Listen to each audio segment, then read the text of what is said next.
آج یہ مجلس ہے. کبھی ان سے پوچھا گیا تھا کہ شہزادی یہ بتائیں کہ عورت کے لیے سب سے بہترین چیز کیا ہے؟ تو انہوں نے کہا کہ دیکھو عورت کے لیے اس کا زیور اس کی حیا ہے. انہوں نے کہا کہ عورت کے لیے اس کا زیور اس کی حیا ہے. آج کے زمانے میں ہماری ماں بہنیں بیٹیاں ہمارے گھر کی وہ سمجھتی ہے زیور سونا چاندی، زیور سونا چاندی جواہرات یہ تمام چیزیں وہ تصور کرتی ہیں. یقیناً یہ دنیاوی زیور ہے مگر یہ کب اچھے لگتے ہیں؟ اگر آپ کوئی بڑا گہنا کسی بچی کو پہنا دے تو آپ کہیں گے اس پہ گھنٹہ نہیں ہے، لیکن یہ اس کا اوقات سے زیادہ ہے، یہ اس کی اوقات سے زیادہ ہے. اگر وہی دلہن والا زیور کسی بوڑھی عورت کو پہنا دیا جائے تو بھی آپ کہیں گے کہ یہ بھی اس پہ نہیں لگتا. مگر جس زیور جو زیور جناب فاطمہ زہرا نے بتایا وہ زیور اگر بچپن میں ہو تو بھی خوبصورت، بچپن میں ہو تو خوبصورت، جوانی میں ہو تو حسین، بڑھاپے میں ہو تو حسین. الحمدللہ جس بیوی کے اندر کے حیا والا زیور ہوتا ہے وہ بچپن میں بھی خوبصورت ہوتی ہے، جوانی میں بھی خوبصورت ہوتی ہے، بڑھاپے میں بھی خوبصورت ہوتی ہے. جس بیوی کے اندر یہ حیا والا زیور نہیں ہوتا وہ بچپن میں ہوتی ہے تو بڑھیوں سے کھیلتی ہے، جوانی میں ہوتی ہے جوانی میں ہوتی ہے تو دودھ سے ریس لگاتی ہے، بڑھاپے میں ہوتی ہے تو بڑھاپے میں ہوتی ہے تو زیور سے ٹھنڈے چلی جاتی ہے.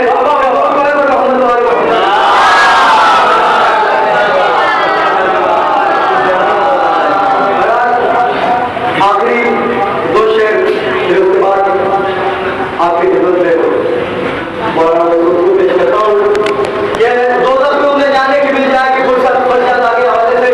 دوزخ میں انہیں جانے کی مل جائے گی فرصت، مجلس میں جنہیں آنے کی فرصت نہیں ملتی. دوزخ میں انہیں جانے کی مل جائے گی فرصت، مجلس میں جنہیں آنے کی فرصت نہیں ملتی. اور شہر کو محروم ہے، محروم رہے گا، ہر ایک کو اتنی بڑی دولت نہیں ملتی.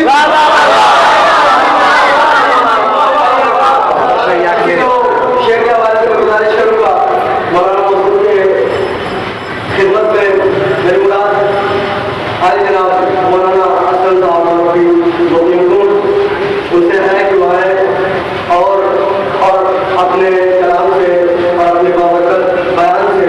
سامنے کو نمبر کروائے ان کے سے بات یہ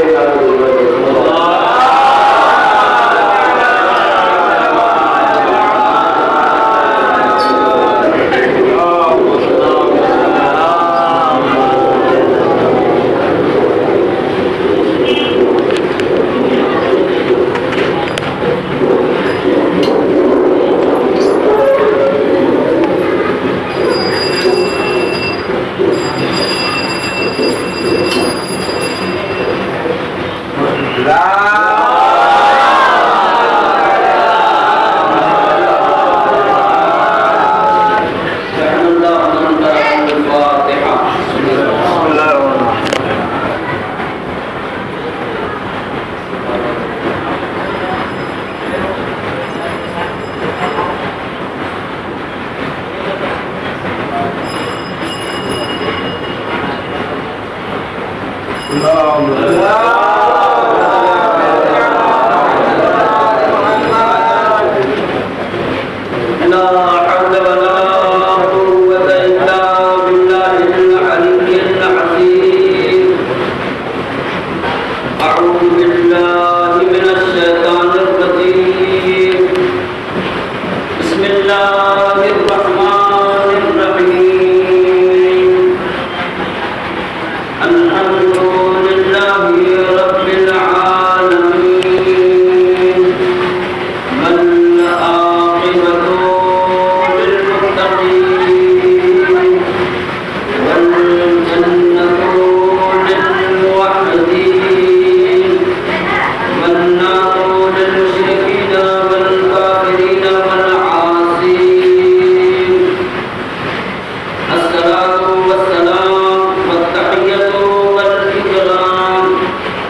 اس جلسے کا انتظام کرنے والے کا شکر ادا کرتا ہوں،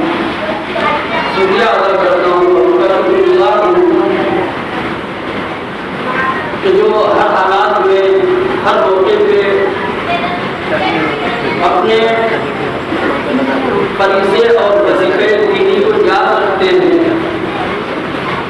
اور اس طریقے کے جلسات یا مجلسوں کا اہتمام اور انتظام کرتے ہیں۔ آج کی یہ تاریخ عالم اسلام کی وہ شرمناک تاریخ ہے کہ آج سے تقریباً 1 صدی کے قریب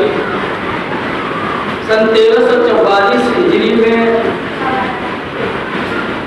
مدینہ منورہ کے مشہور و معروف قبرستان جسے جنت البقیع کے نام سے یاد کیا جاتا ہے، اس قبرستان میں جہاں رسول گرامی کی اکلوتی بیٹی حضرت فاطمہ زہرا سلام اللہ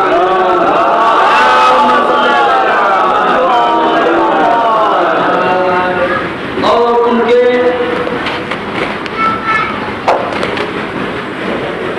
کی ضروریت اور ان کی نسل سے اور ان کے پاکیزہ قتل سے جو امامت کا سلسلہ چلا، سلسلے امامت کی 3 کڑیاں، امام زین العابدین علیہ السلام، امام حضرت محمد باقر علیہ السلام اور امام جعفر صادق علیہ السلام،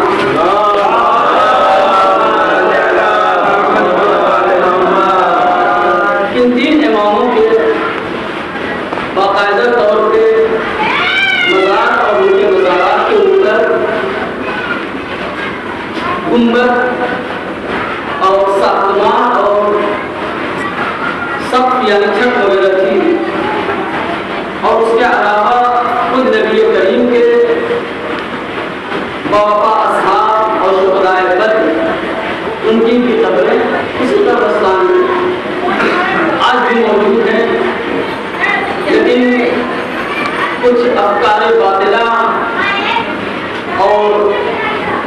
غلط عقیدے نے انسان کو جب گمراہ کیا اور اس مرحلے تک پہنچے کہ توحید کا شعار اور توحید کا پرچار اور اعلان کرتے ہوئے کہ ہم توحید پرست ہیں اور ہم صرف اور صرف توحید چاہتے ہیں، توحید کے نام پر توحید کے پرچار کے لیے اپنے ذوق ناقص میں توحید کو خالص بنانے کے لیے اس طریقے کا غلط رویہ اختیار کیا گیا کہ نبی کریم کی بیٹی ائمہ کے مزارات کے اوپر جو ساختمان جو بنیادیں تھی، جو سقف وغیرہ تھے، جو کبے تھے، جو گنبد تھے، ان کو یہ کہہ کر کے مسمار کر دیا گیا کہ یہ مقامات، یہ کبے، یہ قبروں کے اوپر بنیادیں، ساختمانیں، یہ توحید کے سلسلے میں توحید میں رکاوٹ ہے، اور نہیں یہ کہ صرف توحید کے سلسلے میں رکاوٹیں ہیں بلکہ یہ توحید کے منافی بھی ہیں۔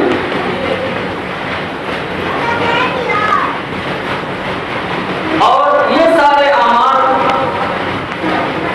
قبروں کے اوپر ساختمان بنانا، قبروں کی زیارت کے لیے جانا، صاحب قبر سے متبصر ہونا، صاحب قبر سے شفاعت طلب کرنا، صاحب قبر سے منت مراد مانگنا، صاحب قبر سے اپنی حاجت طلب کرنا، اس طریقے سے یہ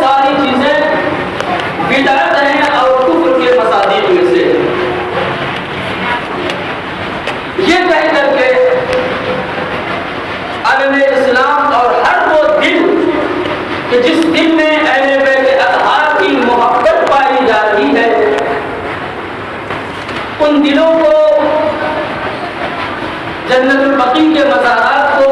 اور ان کے اوپر بنائے گئے قبوں کو منہدم کر کے ہر اس دل کو ٹھیس پہنچائی گئی۔ عالم اسلام سے سوال یہ ہے کہ آیا واقعاً آپ توحید کے علمبردار ہیں؟ آیا واقعاً آپ توحید خالص چاہتے ہیں؟ آیا آپ اس طریقے کا رویہ اختیار کر کے، اس طریقے کے اعمال انجام دے کر کے اپنے آپ کو سب سے بڑا موحد سمجھتے ہیں؟ اور جو حضرات آپ کے افکار کے خلاف اعتقاد رکھتے ہیں، ایمان رکھتے ہیں، نظریہ رکھتے ہیں، وہ آپ کے فکر ناقص میں مشرک ہے، کافر ہے؟ تو پھر قرآن، روایات، اصحاب کے کردار و رفتار، تابعین کے رفتار و کردار، سیرت متشرعہ، سیرت فقہائیہ، یہ ساری چیزیں کہاں جائیں گی؟ اسلام ایک ایسا دین ہے، اسلام ایک ایسا مذہب ہے کہ جس دین اور جس مذہب کی بنیاد نبی کریم